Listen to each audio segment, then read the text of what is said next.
Okay, so actually these aesthetic preferences are more related to self-rewarding state, which facilitates arousal of seeking behavior. Okay, so we are, for example, when we go to an art fair or when we go to a museum, we try to seek, we try to get attracted to something that will shock us. Okay, something which interests us. We don't want to see regular scenes that we see when we go out. We want to be shocked, we want to be interested. So okay, so we want to see some signs about the future. We want to see some playfulness. Okay, we like to see the balloon dog of Jeff Koons. I've seen his flowers, bouquet of flowers, put in a garden near Champs-Élysées in Paris. That was a dedication to people who died in Bataclan attack 5 years ago, 4 or 5 years ago. So when I see this work, I was very sad. I remember this event, but then when I saw the balloon dog of Jeff Koons in Venice, the purple balloon dogs, it was so funny. I wanted to get over it. So then all these aesthetic playing with all these reactive movements, it to the extent that you create this powerful reactions, you stay in the mind of people, and especially in the mind of collectors, and collectors decide to purchase. Harmony and contrast, you try to create harmony on one side and contrast on the other side. So here actually this course is not a course on aesthetic, but I just want to tell you that an artwork is a complex object. So we have to build first taste capital. We have to have some habits of visiting galleries, habits of seeing artworks, and it depends on time. Okay, so time dimension is very, very important. So what is the habits of school children in terms of art museum visits? Okay, it's very, very small because they just started to visit. So we accumulate taste capital over time. Okay, so, and we diffuse knowledge. The more we read, the more we share, the more we hear from everybody, and we have to repeat. Okay, we have to repeat. For example, for the first time, I've been in a museum when I was at high school at Lycée Saint-Benoît. I went to Resim Heykel Museum. At that time, it was a nice museum where I saw Çallı's, Osman Hamdi's paintings, next to me. And we were going to these museums every Friday after school just for fun. And, repeated activities accumulate certain familiarity, certain taste capital. You build social capital, cultural capital, and over time you become addicted, you become attached to these environments, and it generates a part of you. You need to consume these activities. You need to visit some art galleries, museums. You need to buy artistic, aesthetic objects for yourself. So it's the habit is very important. And also, what happens is the technology of consumption has been changing. Look, when I was a school kid, there were no, even not everyone had a camera to take pictures. So consuming art is not that easy. Now we go everywhere with our telephones, we take pictures, we share pictures. For example, yesterday I visited all the major, 10 major Mexico City galleries through the VIP tour of Art Basel Miami. Imagine, I was in Mexico City last night and I was talking with all these gallerists. And, with the technology, now I can consume a gallery visit in Mexico City. So all these technologies also may help reinforce formation of taste capital. Of course, if you have a base. Okay, so habit formation in art consumption is extremely important. So how do we value cultural goods? Of course, we need to have some time. We have to invest in time. We have to have time to visit these galleries, museums, and we have to repeat them. We have to build. We have to have some skills. What kind of skills? Okay, so we have to maybe look at in a different angles, approach, and close a bit our eyes, open our eyes, approach, go to the right, go to the left. And, you know, what are the rewards? We can have, we can build a different taste capital. You know, we can have maybe, you know, build a better habit of, you know, passing our time rather than, you know, sleeping in front of a television. We can now, for example, instead of watching TV stupidly, I can you know, check my Instagram and see lots of artworks, and, you know, seeing all these thousands of artworks every day, they all enter in your head and in your memories. Sometimes you dream them at night, and, you know, it changes the way you perceive life. And in the last reading, you see that, and we talk about investing in art as a student and as a investor. Okay, so you invest, you buy an artwork, you think that artwork will generate a certain amount of money, but also there are taxes, and in how many years you will generate this. You know, what will be the return of this painting in you know, in 5 years from now? You can calculate, but nothing will be for sure. Now coming back to artistic labor markets, why people choose to be an artist?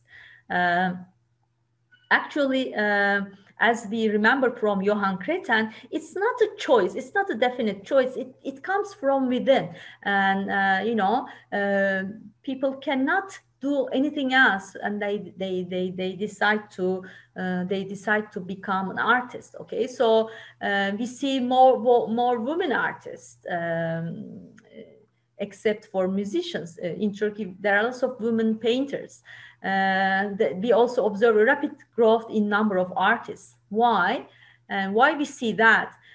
One observation is that, you know, with the female labor force participation, we see more women entering into the art market as an artist. And the higher income increase, maybe the demand for arts and artists, so that the society become richer, and then society demands more art now compared to, you know, in 60s. And maybe government support is increased. Yes, if you look at Europe, that's true. In 70s, in 80s, we see the government intervention to art in terms of supporting the artists in various ways. Okay, so I don't want to enter into that because it is beyond our lecture, but these are within the cultural policies in Europe. And there are industries which need artistic skills, but artists, it's like a lotto. They purchase a ticket for a lotto because there is a high chance that they will not become a star, and there is a high chance that they may starve, and there's a very small chance that they can become a world star artist. So this high uncertainty is really a high risk. But they may say, okay, we are self-employed, that is very attractive. We can freelance, we can work when we want, we can stop working when we don't want to work, we can do multiple jobs, and we can do some compensated works and some non-compensated works. So we can work for ourselves, and, you know, selling the artwork may be an issue in the future.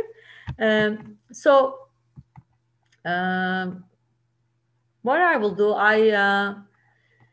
maybe let me see how many. So it's a huge chapter. I'm not.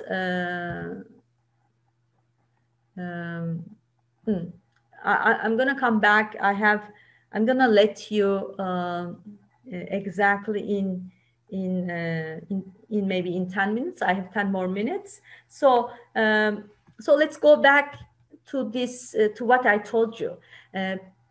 Choosing an occupation is it's decision, but choosing to become an artist is like a lottery. Okay, so what happens in a lottery? Okay, have you ever purchased a yılbaşı lotto ticket for 31st of December? Yeah, you know, most of us, we do, right? We buy lotto. Okay, why we buy lotto? Because we overestimate the chance of winning the big prize, which is 100 million Turkish lira this year, I guess. Okay, so you know, the artists overestimate the chance to become a successful artist. Okay, so however, success is not random. Success is innate, and also there's a factor of chance. You know, this is always said that you have to be on the right place on the right time. If you come too early or too late, you know, or if you come on the if you come to the wrong place too late or too early, again, you may not succeed. But anything, one thing is for sure. There are some psychic incomes related to become an artist, and there are also psychic incomes related to some other jobs, like becoming a policeman or being in the army or being in the army of education, like me. Why we choose to choose these professions? Being a professor is not a lotto for me. However, I can tell you that besides you know, financial returns, there are psychic returns to become a professor. Okay, so it's in a similar way, artists also generate some psychic returns of becoming an artist, because they have their free time, they can enjoy their artistic freedom, they can produce as much as they want, and this autonomy, you know, we can express this autonomy in terms of money. Okay, so if instead this person had to work from 9 to 6 every day, you know, even Saturdays, let's say she has to sell clothes in a Zara shop, for example. What is the pleasure? I mean, she's an artist, she wants to stay at home and paint. So that's why the artist may take this decision to stay at home if the psychic returns of doing painting at home are very high for this person, more than the salary that she can generate from Zara. Then she can switch to she can switch to to working as an artist at home. So coming back,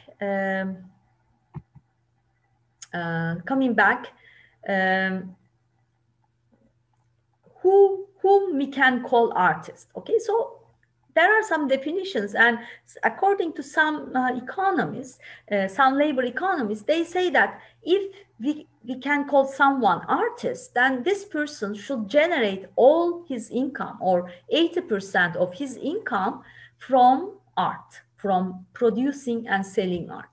Okay, so but what we see that artists are doing lots of other works, like teaching art, or other sometimes even unrelated works.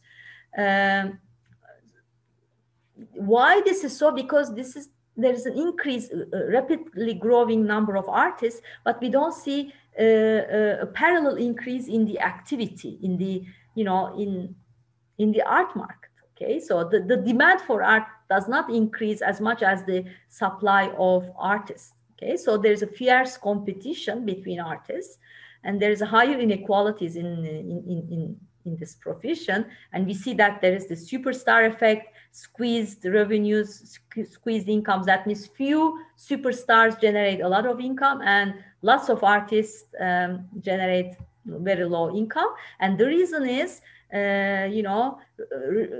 rich people do not have time to discover new artists. So what they do, they rely on advisors, or they rely on the market forces. And what the tells them the superstars names, and that's easier to buy a superstar artist than invest in a young artist, because that needs time to learn their names, etc. So for all these reasons, fewer rich collectors invest in main names, and the more they spend their money on these basic names, what we observe that these major superstars become, again, their prices increase more and more, and the young artists need to be discovered on the road. They have hard time in this market.